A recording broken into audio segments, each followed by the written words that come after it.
ውዶችዬ የምወዳችሁ እንዴት አላችሁልን? በሌላ በቆንጆ ፊልም መተናል። ፊልሙን እንደምትወዱት እርግጠኛ ነኝ። ላይክ እና ሰብስክራይብ ማድረግ እንዳይረሳ። ለፍታችኋል ይገባችኋል የምትሉ ብቻ ደግሞ ቪዲዮዎቻችንን በVPN ማየት ትችላላችሁ። ወደ ቪዲዮ ፊልማችን ሲጀምር በተለያዩ ምግቦች ነበር የሚጀምረው። ታዲያ ፓርክ ሶንግ አ ደግሞ ቁጭ ብላ ሼፉን እየተመለከተች ነበር። በሚሰራው ምግብም በጣም ተገርማለች። ሼፉ ዮጎክቴ ነበር ስሙ። በመቀጠልም ለሶንግ አ ወንድሟ ነበር ይደወለላት። ያዘዘው እቃ ስላለ ያንን እቃ ይዛለት ወደ ቤት እንድትመጣ ነበር ይጠየቃት። በመቀጠልም ያንን ሬስቶራንት ታያ ወደ ሌላ ሬስቶራንት በምትሄድበት ጊዜ ከዚህ ቀደም ምግቡን ሲሰራው የነበረውን ሼፍ ነበር የተመለከተችው። የተለያዩ እቃዎችንም ተቀበያላትን ወንድሟን ወደ አንድ ድርጅት ካደረሰች በኋላ ቤት ትገባለች። የተሰጣትንም እቃ ነበር የከፈተችው። በከፈተችው ጊዜ በጣም ቆንጆ ምግብ ውስጡ ነበር። ከዛ ባሻገርም ትኩረቷን የሳበው አንድ እቃ ነው። ስትከፍተውም ውስጡ ደብዳቤ ነበረው፣ የፍቅር ደብዳቤ። ምናልባት ሼፉ ነው የጻፈልኝ ብላ ነበር ያሰበችው። በሌላ በኩል ጎክቴ ደግሞ እቃ ስለተቀያየረበት ወደ እሷ ነበር የደወለላት። እቃውንም እንዲቀያየሩ መልሶ ይጠይቃታል። እሷም ያ ምግብ ለኔ ነው ብላ አስባ አሁን አሳልፋ መስጠቷ በጣም ቢቆጫትም እሺ ብላ ያንን ምግብ ይዛ ነበር የወጣችው። ታዲያ እሱም ምግቡን እንዳልነካችሁ ይጠይቃታል። እንዳልነካችሁ ተናግራ ነበር። በዚህ አጋጣሚ ግን ምግቡን ከሷ ሊቀበል ሲል ሲዘጋ ሳጥኑ ቀሚሷን ይዞ ነበር። ጎክቴ በጣም ቸኩሏል። መኪና ውስጥ ገብታ ቀሚሷን እንድታላቅቅ ነበር ሲጠይቃት የነበረው። በፍጥነት ሲነዳ ስለነበረ ድንገት በሚያቆምበት ጊዜ እግሯ ላይ ያስቀመጠችው ሳጥን ወደፊት ሲወድቅ ቀሚሷ ተቀዶባት ነበር። በተግባሩ በጣም ትናደዳለች። ጎክቴ ግን ምንም አልመሰለውም። ሳጥኑን ብቻ ከተቀበለ በኋላ ወደ ተባለው ቦታ ሄዶ ያስቀምጧል። ታዲያ በከፈተበት ጊዜ ግን ትንሽዬዋ ሳጥን ውስጥ ያለው ወረቀት የለም። በዚህም በጣም ተናዶ ወደሷ ነበር የተመለሰው። ታዲያ ወረቀቱ የት እንደሆነ ይጠይቃታል። ምናልባት ቤት ውስጥ ጥላው ሊሆን እንደሚችል ነበር የተናገረችው። በንዴትም ያንን ወረቀት ደግማ እንድትጽፍ ነበር የነገራት። ታዲያ እሷም እሱ ደብዳቤውን እየጻፈ እሷ የምታስታውሰውን ቃል እየተናገረች ነው። በሚጽፍበት ጊዜ ግን ቃሉ ከውስጧ የሚወጣና እውነት ይመስል ነበር። በዚህም አይን ላይን ይተያያሉ። በስራዋ ጋዜጠኛ ነበረች። መስሪያ ቤትም በነበረችበት ጊዜ ግን በተደጋጋሚ ስታስብ የነበረው ስለ ጎክቴ ነበረ። ጓደኛዋ መታ ስብሰባ እንዳለ ነበር የነገረቻት። ቶሎ ብላ ለስብሰባው መዘጋጀት ጀመረች። የምትሰራበት ድርጅት የማስታወቂያ ድርጅት ሲሆንም አለቃቸው ሰብስባቸው የምግብ ማስታወቂያ በቅርቡ ስለሚሰሩ እንዴት ስኬታማ የምግብ ማስታወቂያ መስራት እንደሚችሉ እየጠየቀች ነበር። በዛ ስብሰባ ውስጥ ግን ሶንግ አ ስታስብ የነበረው ስለ ጎክቴ ነበር። በተደጋጋሚ ወረቀቱ ላይም የሱን ስም ነበር ስትጽፍ የነበረው። ታዲያ አለቃዋም ተቆጥታት ነበር። ስብሰባውን ካለቀ በኋላ ከዳህዋ ጓደኛዋ ጋር እያወሩ ነበር። ስለምን እያሰበች እንደነበረ ጠይቃታለች። እሷም ከዚህ ቀደም ምግቧን የሰራላትን ሼፍ ከአይምሮዋ ማውጣት እንደከበዳት እየተናገረች ነው። ጓደኛዋ ዳህዋም ስትመክራት የነበረው በቅርቡ ባለቃቸው መሰረት ሬስቶራንት ፈልጉ ተብሎ ስለተጠየቀ በስራ አማሃኝታ እዛ ሼፍ ጋር እንድትሄድና ከሱ ጋር ጊዜ እንድታሳልፍ ነበር የመከረቻት። ይሄ በጣም ቆንጆ ሀሳብ ነበረ። ድጋሚ ልታየውም ስለፈለገች በጓደኛዋ ግፊት አማካኝነት ወደ ሬስቶራንቱ ትሄዳለች። ሬስቶራንት ውስጥ የሚሰሩ 3 ወንዶች ነበሩ። ለስራዋ ስለሚጠቅማት ምግብ እንዲሰሩላት ነበር የጠየቀችው። ቁጭ ብላም ምግቡን ትጠባበቃለች። እሱም ግን ምግቡን እየሰራ እሷን እያያት ነበረ። ምግቡ ፊት ለፊቷ እንደቀረበ እንደቀመሰችው በጣም ይጣፍጥ ነበር። ስትጣደፍ ግን ያንቃት ጀመረ። ጎክቴም ከመጣ በኋላ ከኋላ ግፊት በማድረግ ያንቃት እንዲወጣላት ለማድረግ እየሞከረ ነበር። በዚህ ሁኔታ ውስጥ ግን ቦታ ውስጥ ያለውን በጣም ውድ የሆነውን ሳህን ነበር የሰበረችው። ጎክቴም ይሄን ባየበት ጊዜ በጣም ይናደዳል። ታዲያ ሳህኑ በጣም ውድ ነበር። እንዴት አድርጋ መክፈል እንደምትችል ግራ ገብቷታል። እሱም በንዴት ይቀርባት ነበር። በዚህ የተነሳ ሌላ ነገር የፈለገ መስራታል። እሱ ግን ለ100 ቀን እዛ ሬስቶራንት ውስጥ በአስተናጋጅነት እንድትሰራና ገንዘቡን እንድትከፍል ነበር የጠየቃት። ታዲያ ያንን ውድ እቃ መግዛት ስለማትችል በዚህ ሀሳብ ተስማማለች። ታዲያ ግን እሷ አለቃም እያለች እንደምትጠራው ተነግሯታል። ይሄ ነገር ግን ለሷ ጥቅም ነበረው። አንድ እሱን ትቀርባለች፣ 2 ደግሞ ለስራው ይረዳት ነበር። በቀጣይ ቀንም ጓደኞቹ ሴት እዛ መስሪያ ቤት እንድትቀጠር በማድረጉ በጣም ተገርመውበት ነበር። እሷም ቆንጆ ሆና ነበር የመጣችው። 3ቱም በውበቷ ፍዝዝ ብለው ነበር። በመቀጠልም ልብሷን ቀይራ ማስተናገድ ስራዋ እንድትገባ ነበር ጎክቴ የነገራት። ቆንጆ ቀሚስም ትለብሳለች። ልብሱ ግን የሰውነት ቅርጿን በዳም ስለሚያሳይ ጎክቴ አልተስማማም ነበር። የሰጣትም ሰፊ ቲሸርት ነበር። በመቀጠልም ሳህን ከማጠብ እንድትጀምር ተነግሯታል። ስራዋንም በጨረሰችበት ጊዜ አመሻሽ ላይ ምግብ አዘጋጅቶላት ነበር። ታዲያ እንደ ምስጋናም ነው እሱም ምግብ ይዛ ወንድሟ ጋር በምትሄድበት ጊዜ ወንድሟ ሲቀምሰው በእርግጠኝነት ያንን ምግብ የሰራው ቆንጆዬ ሴት ልትሆን እንደምትችል እየተናገረ ነበር። እሷ ግን በትርፍ ጊዜ ስራ በማስተናገድ እየሰራች እንደሆነና ወንዱ አለቃዋ እንደሰራው ትናገራለች። ታዲያ ግን ደግሟት ለምን እንደዚህ እንደመጣች ነገ እኮ ሰኞ እንደሆነ ነበር ወንድሟ ይነገራት። እንደተጠበቀው ምክንያቱም በቀጣይ ቀን አርፍዳ ነበረ። አለቃዋም በጩኸት ነበር የተቀበለቻት። ጓደኛዋም ስታገኛት ስለተፈጠረው ነገር ጠይቃታለች። ሬስቶራንት ውስጥ 3 የተለያዩ ወንዶች አንዱ በጣም ደስ የሚል ባህሪ እንዳለው ያንዱን ባህሪ ደግሞ መለየት እንደከበዳትና ሌላኛው ደግሞ በጣም ኮስታራና በረዶ ልብ እንዳለው እየተናገረች ነው። ያኔ አዲሱ ዳይሬክተሩ ነበር ወደ ድርጅት የመጣው። እሱም ኬቨን ነበረ። ራሱንም ያስተዋውቃል። ልክ እንዳያት ግን የወደዳት ይመስል ነበረ። በጣም ይንከባከባታል፣ ስጦታ ያመጣላታል፣ ምግብ ያዘጋጅላታል፣ የምትጠጣውን ያመጣላታል፣ በር ይከፍትላታል። ይሄ ነገር ግራ እያጋባት ነበረ። ታዲያ ጓደኛዋን በእርግጠኝነት አዲሱ አለቃቸው እንደወደዳት እየነገረቻት ነበረ። በመቀጠልም ኩክዴ ይደውልላታል። አርፍዳ እንዳትመጣ ነበር የነገራት። ወደ ሬስቶራንቱ በሄደችበት ጊዜ ሳህኖቹ እንዳለ ቆሽሸው ነበረ።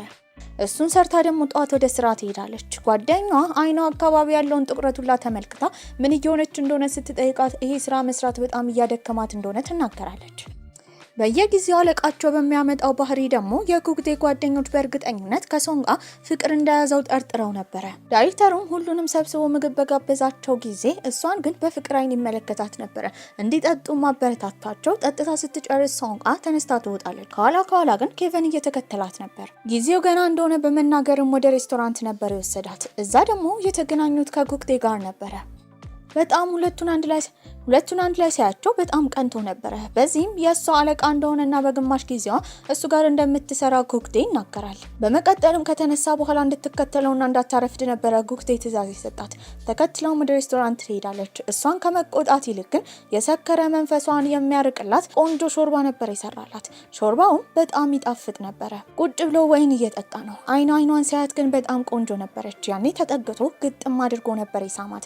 ይሄ ክስተት ሌሊቱን ሙሉ እንዳትተኛ አድርጓት ነበረ። በቀጣይ ቀንም እየፈነጠዘች ነበር መስሪያ ቤት ሄደችው።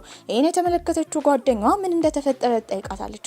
ነገር ግን ለምን እንደሳማት እርግጠኛ ሳትሆን እንደማትናገር በማሰብም ስታረጋግጥ እንደምትነግራት ነበር ያሳወቀቻት። መስሪያ ቤት ውስጥ ዕቃ እያስተካከለች በነበረበት ጊዜ ወደ ኋላ ልትወድቅ ነበረ። ያኔ ያዛት ኬቨን ነበረ። ኬቨንም ከዚህ በኋላ ዝም ማለት ስላልፈለገ ከልጅነታቸው ጀምሮ አብረው እንዳደጉና ጓደኛዋ እንደሆነና ለአሜሪካ የሄደው ጓደኛዋ እንደሆነ ነግሯት ነበረ። ቀስ በቀስም ታስታውሰው ጀመር። ኩክዴም ሊያገኛት እንደሚፈልግ ለሶንጋ ስለነገራት ገና ለገና ወድሻለሁ ይለኛል ብላ በጉጉት ነበር እሱ ጋር ሄደችው።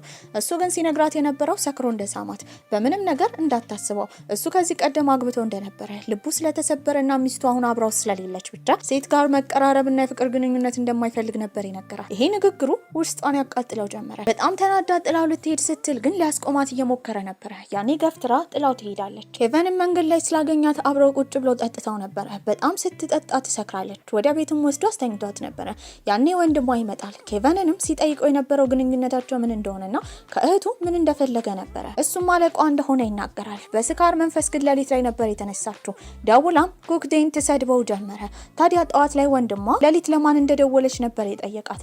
ስታየው በጣም ብዙ ጊዜ ለኩክዴ ደውላ ነበረ። በሰራችው ስራ ታፍር ጀመረ። በቀጣይ ቀንም ኬቨን ጋር ከሄደች በኋላ ስላስቸገረችው ይቅርታ ጠይቀዋለች። ለሬስቶራንቱ የከፈለውን ገንዘብ መልሳ እንደምትከፍለው ብትናገርም በሱ ፋንታ ራት እንዲበሉ ነበር የጠየቃት። እሷም ተስማማለች። ሶንጋም በጣም አሟት ነበረ። ጓደኛዋ ይህንን አስተውላለች። እንዳመማት ስትጠየቅ ግን እንዳላመማት ነበር የምትናገረው። በዚህም እረፍት ማግኘት ስላለባት ሄዳ እንድታርፍ ከኬቨን ጋር ያላትን ቀጠሮ ደግሞ እንድታዘዋውረው ነበር የመከረቻት። ታዲያ ኬቨን ጋርም በመሄድ ራታቸው ሌላ ቀን እንዲሆን ነበር የጠየቀችው። እንዳመማትም ተረድቶ ትኩሳቷን በነካበት ጊዜ በጣም እንደምታተኩስ ይረዳል። ነገር ግን ሊንከባከባት ወደ ሬስቶራንት ወስዷት ነበረ። ያኔ የመጡት የኩክዴ ጓደኞች ናቸው። ኩክዴ ወደ ሬስቶራንቱ እየመጣ እንደሆነ ነበር የተነገራት። እሱን ላለማግኘትና ሌሊት ሰክራ ባደረገችው ነገር ስላፈረች ልትደበቅ እየሞከረች እያለ ከሊፍቱ ሲወጣ ይገናኛሉ። ያኔ ግን ራሷን ትስታለች። የወሰዳትም ወደ ሆስፒታል ነበረ። ሶንጋ ምንም ቢያማትም መድኃኒት መውሰድ አትፈልግም። ይህንን ምክንያቷን ለመጠየቅ ኬቨን የሄደው ወንድሟ ጋር ነበረ። ወንድምየውም ሲናገር የነበረው እናታቸው በመኪና አደጋ ከሞተች ጊዜ በኋላ ሁሌ ራሷን ጥፋተኛ ስታደርግ እንደነበረ፣ ከዛ ጊዜ ጀምሮ ሲያማት አንድም ቀን እንኳን ራሷን መቅጣት ስለምትፈልግ መድኃኒት ወስዳ እንደማታውቅ ይሰማል። ሶንጋም ራሷን ከሳተችበት በምትነሳበት ጊዜ አጠገቧ የሆነ ሰው እንደነበረ አስተውላለች። ነገር ግን የነበረው አጠገቧ ወንበር ብቻ ነበረ። በቀጣይ ቀንም ደህና ትሆናለች። ሬስቶራንቶችም ለምግብ ማስታወቂያ ውድድር ላይ ስለነበሩ እንደ ሀሳብ የእሷ ጓደኛ ዶዋ ያመጣችው የጉግዴን ሬስቶራንት ነበረ። ሶንጋም ሆነች ኩዌቨን በዚህ ሀሳብ ግን አልተስማሙም ነበረ። መታመሟን የተመለከተው ጉግዴ ደግሞ ሊጠይቃት ምግብ ሰርቶ ሄደው ወደ መስሪያ ቤት ነበረ። መምጣቱን ስታቅም ሆን ብላ ጠረጴዛ ላይ ትተኛለች። ከቆይታዎች በኋላ ግን አለቃዋ በመጣበት ጊዜ ቶሎ ብላ ተነስታ ሰላምታ ሰጥታ ነበረ። ጉግዴም በጣም ይገረማል። አለቃቸውም ማን እንደሆነ የሱን ማንነት ጠይቆ ነበረ። ሶንጋም ቀደም ብላ የዚህ የድርጅቱ ሰራተኛ እንዳልሆነና ባይሆን ድርጅታቸው ስለምግብ ማስታወቂያ ውድድር ከሚወዳደሩ ድርጅቶች እንዲሁም ሬስቶራንቶች መካከል የአንዱ ባለቤት እንደሆነ ተናግሮ ነበረ። የድርጅቱ ኃላፊም በደስታ ሰላም ብሎታል። ከዛ በወጡበትም ጊዜ ከዚህ በኋላ ልታየው እንደማትፈልግ እንዲተዋትና ወደ ህይወቷ ተመልሶ እንዳይመጣ ነበር የነገረችው። እሱ ግን ያንን ለማድረግ ፈቃደኛ እንዳልሆነ ከሰዓታት በፊት የተናገረችውን ነገር እንዳረሳና ከድርጅታቸው ጋር የስራ ስምምነት ለመመስረት ከሬስቶራንቶቹ መካከል አንዱ ስለሆነ በቅርቡ እሱን ማየቷ እንደማይቀር ነበር ይነገራት። እሱ ያመጣው ምግብ ደግሞ የስራ ባልደረቦቿ እየተመለከቱ በሽታው ሁላ ተገርመው ነበረ። እሷን በመጣችበት ጊዜ የመረጠችው ምርጫ ልክ እንደሆነና እሱ ለውድድሩ እንደሚበቃ ነበር የነገሯት። ኬቨንም ጉግዴን ለማግኘት ነበር ሄደው። ታዲያ በስነ ስርዓት ኬቨን የጠየቀው ጉግዴ ለሶንጋ ስሜት እንዳለው ነበረ። ጉግዴ ግን ምንም መናገር አልፈለገም። የተናደደው ኬቨንም ፍቅረኛ ይሁኝ ብሎ እሷን መጠየቅ ስለሚፈልግ ለእሷ መጠየቂያ የሚሆን የፕሮፖዛል ምግብ አዘጋጅቶለት እንዲያመጣለት ነበር የነገረው። ጉግዴም በጣም ይናደዳል። ይሄ ነገር መቼም እንደማይፈጠርና ሶንጋ እሱን እንደምትወደው ጉግዴ ይናገራል። በሌላ በኩል ሶንጋ ደግሞ አሰሪዋ ጋር ሆና ስትነግረው የነበረው ጉግዴ ለውድድራቸው በቂ ስላልሆነ እሱ መባረር እንዳለበትና ከድርጅታቸው ጋር እንዳይሰራ ነበረ። ከሱ ጋር ምንም ግንኙነት አትፈልግም። ምንም ብትጥር ግን አለቃዋ ሊሰማት አልፈለገም። ታዲያ ጉግዴንም ለማናገር ነበር ሄደችው። ከድርጅታቸው ጋር እንዳይሰራ ለመጠየቅ ነበረ። እሷ ልትሄድ ስትል ግን ያስቆማታል። ቁጭ ብላ ስራዋ እንድትቀጥል ነበር የጠየቃት። በዚህም እንደ ድሮ ሳህን ላሳጥባት እንደሆነ ስትጠይቀው አሁን የስራ ባልደረቦች እንደሆኑና ቀላል ስራ እንደምትሰራ ነበር የነገራት። በስነ ስርዓት ይንከባከባታል። ኩከምበሩን እየቆረጠች በነበረበት ጊዜ እጇን ትቆርጣለች። በጣም ደንግጦ ነበረ። ስራውንም እንድታቆም ነበር የነገራት። ወዲያው ኬቨን ይደውልላታል። ሊወስዳት እንደሚመጣ ነበር የነገራት። እሱን ቁጭ ብላ ስትጠብቅ እስከ ምሽት ድረስ እንቅልፍ ይወስዳትና ሶፋ ላይ ትተኛለች። ያኔ ልብሱን ያለበሳት ጉግዴ ነበረ። ኬቨንም ወደ ስልኳ በሚደውልበት ጊዜ ጉግዴ እያየ ዝም ይላል። ለሷ ስሜት ካለው ጓደኞቹ እንዲናገር ስለመከሩት ከእንቅልፏ በተነሳችበት ጊዜ ለመናገር እየሞከረ ነበረ። አንድ አረፍተ ነገር ግን መጨረስ እንደከበደው ተመልክታለች። ልክ ስሜቱን ሊናገር ሲል ግን የመጣው ኬቨን ነበረ። ያዘዘውንም ሳጥን እንዳዘጋጀለት ነበር የጠየቀው። ከዛም በኋላ ወደ አንድ ሬስቶራንት ይዟት ይሄዳል። አብረን እንሁን ጥያቄ አቅርቦላት ነበረ። ወዲያው መመለስ እንደማይጠበቅባት ነገር ግን እንድታስብበት በመናገር እንደ ስጦታ የአንገት ሐብል ሰጥቷታል። ቤቷም ቁጭ ብላ ምን ማድረግ እንዳለባት ግራ ገብቷት ነበረ። ጉግዴ አዘጋጅ የተባለውንም ሳጥን በከፈተችበት ጊዜ ተመለከተችው። እናቷ ድሮ ላይ ተሰራላት የነበረውን የሩዝ አይነት ለሱ ነግራው ስለነበረ እሱን ነበር የሰራው። በዚህ ነገር ትናደድበታለች። እሱ ጋርም በመሄድ ቀጥታ የጠየቀችው የእናቷ ሚስጥር ለምን እንደተጠቀመ ነበረ። እሱም እንደምትወደው ስለምታውቅ ሊያስደስታት እንደፈለገ ይናገራል። ከሷ ጋር ምንም አይነት ግንኙነት ካልፈለገ ለምን ወደ ሆስፒታል ሊያያት እንደመጣ ነበር የጠየቀችው። እሱም መጀመሪያ ካያት ቀን ጀምሮ በጣም እንደወደዳት ታዲያ ውስጡ ያለውን ስሜት ግራ እንዲጋባ እንደምታደርገውና ከዚህ ቀደም ፍቅረኛ ሊዝም ብሎ የወሰነውን ጉግዴ ሀሳቡን እንዲቀይር እንዳደረገችው እየተናገረ ነበረ። ይሄ ንግግር በጣም አስደስቷት ነበረ። መንገድ ላይ ስትራመድ ሙሉ ስለሱ እያሰበች ነው። ነገር ግን ለኬቨን ምን ብላ መመለስ እንዳለባት ግራ ገብቷታል። በቀጣይ ቀንም በተገናኙበት ጊዜ የመለሰችው አንገት ሐብሉን ነበረ። አብረው መሆን እንደማይችሉ ትነግረዋለች። ከዚህ በኋላ ጓደኛሞች እንደሚሆኑ ሲጠይቃትም እንደሚሆኑ ነግራው ነበረ። ታዲያ ዛሬ ትንሽ ቀለል እንዲለውና እንዳይደብረው አብረው ጊዜ እንዲያሳልፉ ነበር የጠየቃት። ወሬን እያነሳ እሱ ለመጀመሪያ ጊዜ ለምን አሜሪካ እንደሄደ እያወሩ ነበረ። ጉግዴ ደግሞ ስለሷ እያሰበ ነው። ብዙ ጊዜ እንደሚቆጣት ነበር ያስተዋለው። ስሜቱን ትቀበለው ይሆን አትቀበለው ግራ ገብቶታል። እንደ አጋጣሚ ሆኖ ግን እጁ ላይ አደጋ ደርሶበት ነበረ። ወደ ሆስፒታልም ይገባል። ያኔ ጓደኛው ነበረ ለሷ የደወለላት። እሱ ሆስፒታል እንዳለና እሱ ችግር እንዳጋጠመው ስትሰማ ቶሎ ብላ ወደ ሬስቶራንቱ ነበር ሄደችው። እዛ በነበረችበት ጊዜ ደግሞ ከኬቨን ጋር ስለመጣች ጓደኛው በተመለከተበት ጊዜ ትንሽ ተጎድቶ ሆስፒታል እንደገባ ጉግዴ ይነግራታል። ወደ ሆስፒታልም ስትደርስ እሱ ክፍል ልትገባ ስትል አንዲት ቆንጅዬ ሴት ከሱ ክፍል ስትወጣ ነበር የተመለከተችው። የሱ የቀድሞ ሚስቱ ነበረች። ይሄንን ስትረዳ ተናዳ እየሮጠች ትሄዳለች። ያኔ ኩክቴ ተከትሏት ነበረ። መኪና ሊገጫትም ሲል እሱ ነበር ያስቆማት። አንዴ ብቻ እድል እንድትሰጠውና ሊያስረዳት እንደሚፈልግ ይነግራታል። ቁጭ ብለውን በሚያወሩበት ጊዜ እቺ የቀድሞ ሚስቱ እንደነበረችና ጥላው እንደሄደች ከዛ ጊዜ በኋላ ስለሱ አስበው ማስታወሰውም እንደማያውቅ ነገር ግን ከቆይታዎች በኋላ ተመልሳ እንደመጣችና ክፍሉ ስትገባ ስላስጠላው እሷን ማውራት እንደወጣ ነበር ይነገራት። እነሱም ይታረቃሉ። ፍቅሩን ለመግለጽ ስሟት ነበረ። ይሄንን ደግሞ የሱ የቀድሞ ሚስት ስታይ ቅጥል ትላለች። በቀጣይ ቀንም እሷ ያመጣችው ሀሳብ ድርጅት ውስጥ ተቀባይነት አግኝቶ ሁሉም ሰው አድንቋት ነበረ። የሄደችው የኩክቴ ሬስቶራንት ነበረ። እዛ ያገኘችው የሱን ሚስት ነው። ከውጭ ሀገር ተመልሳ የመጣችው የሱን ሬስቶራንት ለማሳደግ ፍላጎት ስላላት እንደሆነ ሚስትየው እየተናገረች ነበረ። ይሄ ንግግሯ በጣም አስከፍቷታል። ነገር ግን ኩክቴ ይመጣል። በዚህም ወደሱ ህይወት ጣልቃ እንዳትገባ ሚስቱን አስጠንቅቋት ነበረ። ስልክ ቁጥሯን ከወሰደች በኋላ ግን ድጋሚ እንዲገናኙ እቺ ሚስትየው ጠርታታለች። ቁጭ ብለውም ያወሩ ጀመረ። ሚስትየውም የሁለቱ ግንኙነት የፍቅረኛሞች እንደሆነ ጠይቃታለች። ሶንግ ምንም መመለስ አልፈለገችም። ቀጠል አድርጋ እውነት የሷ ፍቅር እንደወጣለት ከኩክቴ ማጣራት እንዳለባት ነበረ የቀድሞ ሚስቱ ለሷ ስትነግራት የነበረው። በእርግጠኝነት ግን ሶንግ እሷን ብቻ ኩክቴ እንደሚወዳት ታስባለች። ይበልጥ እሷን ለማናደድም የሬስቶራንቱ ስም እሷ ድሮ ላይ ያመጣችው ስም እንደሆነ ነበረ ሚስትየው የተናገረችው። ይሄ ነገር አናዷት ነበረ። ታዲያ ወንድሟም የፍቅር ግንኙነት እንደጀመረች ጠርጥሮ ነበረ። ለሱ ግን አልነገረችውም። ቀላይም የነበረችው ከኬቨን ጋር ነበረ። ኩክቴ እሱን ሲያዩ ይናደዳል። ኬቨን ግን ቶሎ ብሎ ተነስቶ ከቦታ ሄዶ ነበረ።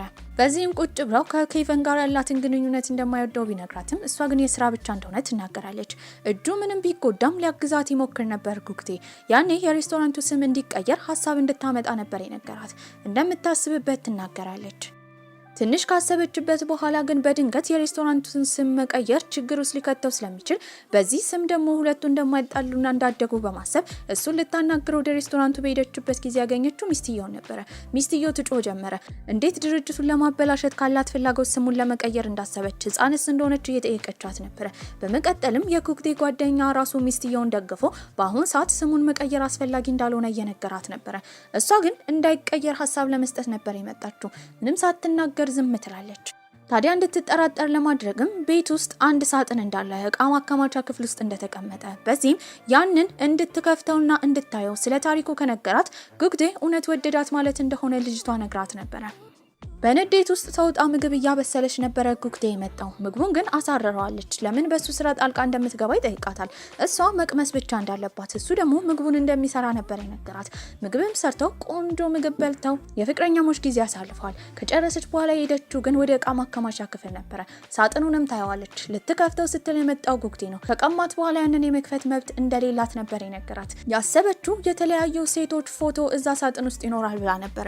እሱ ግን ሲነግራት የነበረው እናት እንዳለችው። ታዲያ ያቺ እናት ያዳነችው ከመኪና አደጋ እንደሆነ የወለደችው እናቱ ግን እንዳልሆነች በዚህም እሱን ለማዳን አንዲት ሴት እንደረዳችውና ህይወቷን አሳልፋ እንደሰጠችው ነበር ሲናገር የነበረው። ታዲያ በዚህ የተነሳ ውስጡ እየተጎዳ እንደሆነ የተመለከተችው ሶንግ የራሷን ታሪክ ትናገራለች። እናቷን ያጣችው በመኪና አደጋ እንደሆነ ለሷ መድኃኒት ልትገዛላት እንደሄደች ታዲያ እናቷ በሷ ምክንያት ስለሞተች ብቻ ከዛ ጊዜ ጀምሮ መድኃኒት እንደማትጠቀም ነበር የተናገረችው። በዚህም ሁለቱም የደበቁት ሚስጥርን ከተናገሩ በኋላ ተቃቅፈው ይረጋጋሉ። ያን ቀንም እሱ ጋር ነው ያደረችው። ጧትም ቁርስ እየሰራላት ነበረ። ሁለቱ ጊዜ እያሳለፉ ጓደኞቻቸው መጥተው ተገርመዋል። ወንድሟም ስልክ ነበር የደወለላት። ከወንድ ጋር እንዳደረች እየጠየቃት ነበረ። ወዲያው ጓደኛዋ ዶሃ ትገባና ስትናገር የነበረው እሷ ቤት እንዳደረች ነው። ሁለቱም ቁጭ ብለው ሲያወሩ ስለተፈጠረው ነገር እየጠየቀቻት ነበረ። ታዲያ ግን ስለ ቀድሞ ሚስቱ በደንብ ማጣራት እንዳለባት መክራት ነበረ። እሱ ደግሞ ያኔ የነበረው ለሷ እንደ ስጦታ ቀሚስ ለመግዛት ነው። ቀሚሱንም ከገዛና ካዘጋጀ በኋላ ምን ያህል እንደሚወዳት ለጓደኞቹ እየተናገረ እነሱ እያሾፉበት ነበረ። እሱም ሬስቶራንት እንደሄደና ነገር ግን ሊያገኝ የነበረው የቀድሞ ሚስቱን እንደሆነ የሰማችው ሰው ወደ ቦታው ትሄዳለች። ታዲያ ቁጭ ብለው በሚያወሩበት ጊዜ ሚስትየውን መታ ሶስቱም ይነጋገራሉ። ያኔ ሚስትየው እሱን ጥላ የሄደችበት ምክንያት እየተናገረች ነበረ። እንድትሄድ ያስገደዷት የእሱ እናት እንደሆኑ በዚህም እሱ የአባቱን ሬስቶራንት እንዲወርስ አሁን ማግባት እንደሌለበት እናትየው ስለተናገሩ ጥላ እንደሄደች ነበር የተናገረችው። ይሄንን ሲሰማ ግን እሱ እውነት በእናቱ ምክንያት ብቻ ጥላ እንደሄደች አላመነም ነበረ። ያረጋገጠላት ግን ከዚህ በኋላ ሁለቱ እንደማይመለሱና ፓርክ ሶንግአን በጣም እንደሚወዳት ነበረ። በመካከላቸው ሳያውቁት ልዩነት እየተፈጠረ ነው። ተናዳ ነበረ ወደ ቤት የሸኛት። ሶንግአን ቤት በገባችበት ጊዜ ወንድሟ ውጭ ያደርሽ ብሎ ይጮህባታል።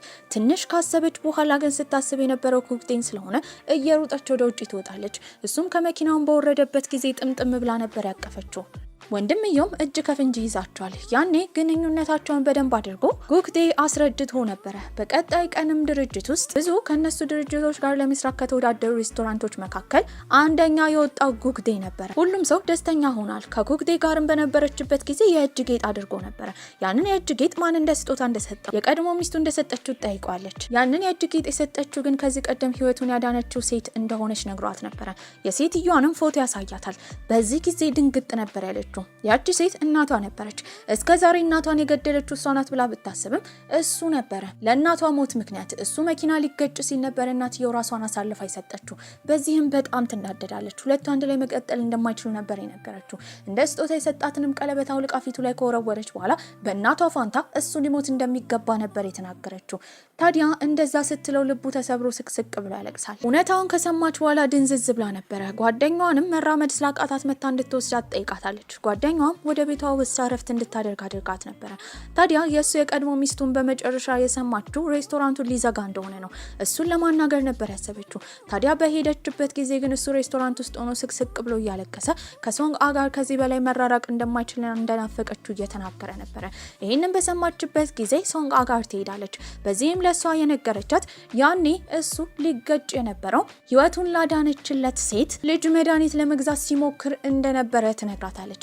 በዚህም የሰማችው ሶንግአ ለሷ ብሎ መድኃኒት ሊገዛ ሲል መኪና ሊገጭ እንደነበረ ያኔ እናትየው የጥፋተኝነት ስሜት ተሰምቷት ህይወቷን አሳልፋ እንደሰጠች ነው። ታዲያ በሱ ምክንያት እናትየው እንዳልሞተችና ነገሩ የጣፋንታ ጉዳይ እንደሆነ ነበር ያረጋገጠችው። በዚህም በጣም ስላስጠላትም ለወንድሟ ደብዳቤ ከጻፈች በኋላ ወደ ድሮ ከተማቸው እንደምትሄድ ትናገራለች። ወንድምየውም ተናዶ ጎክቱ ጋር ይሄዳል። በቦክስ ከመታው በኋላ ምን ያህል እህቱን ቢጎዳ እናትየው እህቱ እንደዛ ወደምትጠላው ከተማ ለመመለስ እንዳሰበች እየጠየቀው ነበረ። ታዲያ እኔ ኮክቱ እናታቸው የሞተችው በሱ ምክንያት እንደሆነ በደንብ አድርጎ ለወንድምየው አስረድተው ነበረ። የሱም የቀድሞ ሚስቱ ትመጣለች። ስትናገር የነበረው ሶንግአ ጥላው እንደሄደች ነበረ።